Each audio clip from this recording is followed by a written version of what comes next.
So, hello guys, magandang umaga sa inyo. What's up sa YouTube? Um, this is Aldrin FX and currently, nandito tayo sa TradingView and may position tayo sa gold. And, as you can see, yung position ko sa gold, running profit tayo ng $16. And kasi,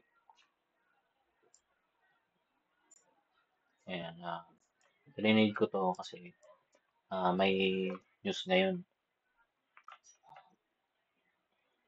Ayan, may news ngayon dito sa FX Street. Yung gold. Ayan, gold climbs on global growth towards hopes for deal on shutdown might cut its upside. Ayan. So yun. Yan yung ayan, gold price attracts some buyers in Monday's early European season. Concerns over the economy's even close, supporting the gold price. Senators urge government shutdown. So, ayun, yan, siguro yan yung catalyst dito sa move na to. Kasi, as you can see, ito, ang tagal na niyan eh, di ba?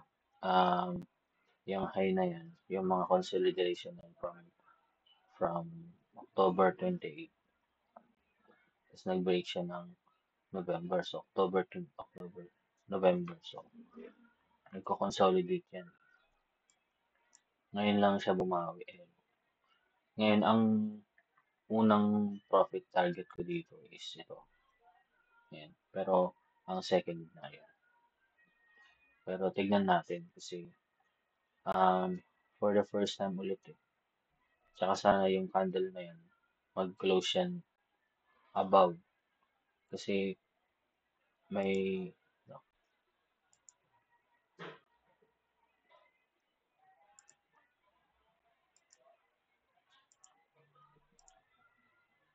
so itong support na yan, yan. Kasi itong mga resistance na to, kung mag-drawing ka, yan, na-break niya rin yung resistance na yan. Kaya nag-draw din ako.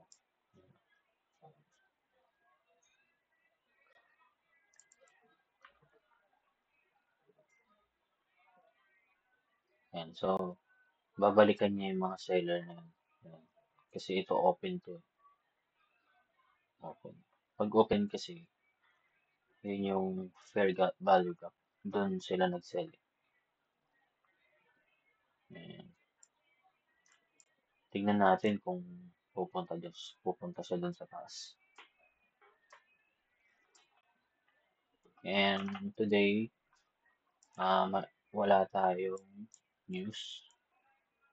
Okay, so it's Monday and kakatapos lang ng talaga ng bagyo dito sa Luzon. Mabagyo talaga.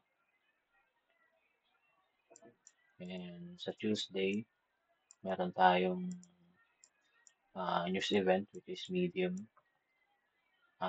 impact sa New Zealand dollar at 3 o'clock sa pound naman. Sa Wednesday walang masyadong news, walang high impact news. Sa Thursday, and meron which is Aussie dollar which is at 8:30 here in the Philippines. And tapos 3 o'clock tapos yung ibig sabihin yan tentative, hindi pa alam kung anong oras yan. CPI, so maso-surprise tayo. It's gonna be a big event sa Thursday and Friday kasi CPI yan eh, tapos core. Tapos unemployment claims, yan yung mga talagang magpapaakyat ng presyo ng ng price ng lahat-lahat, stocks, big event to para sa mga traders, para sa atin. So, ngayon, tignan din natin yung news dito. Pwede ka rin magtingin dito eh. Ayan, weekly forecast. Tapos, kung kung gusto niyo tignan yung market,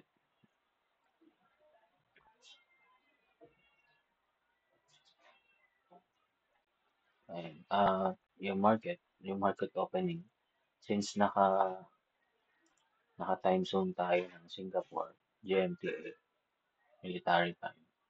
Ayan time dito sa Pilipinas. Ayan, punta lang kayo dito sa market. Tapos, kung anong exchange yung open. So, ang first na mag-open is yung Asian, which is Sydney and Tokyo. At uh, uh, at susunod naman ang London.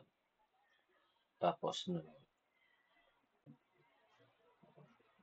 ayun lang guys, update ko na lang kayo regarding to sa trade natin kay gold. Kasi bullish talaga yung mga tao dito sa bullish talaga yung mga tao dito.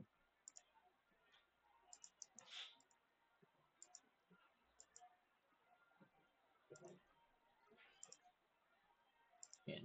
Bullish yung mga tao talaga. Akit.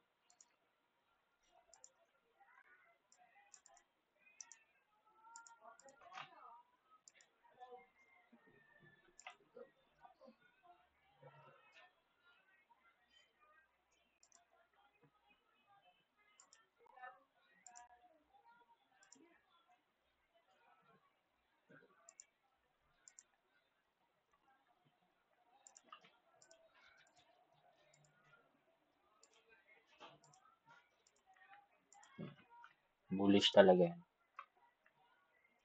mga tao.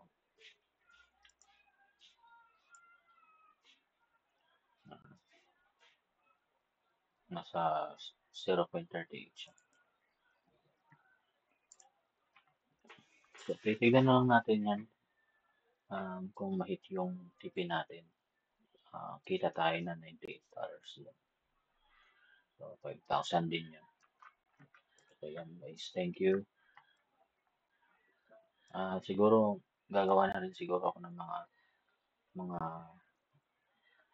mag-i-start na rin ako gumawa ng mga mini videos about um, trends. Ayan, mini videos. Para sa mga beginner na nag-i-start dito sa trading. Thank you guys.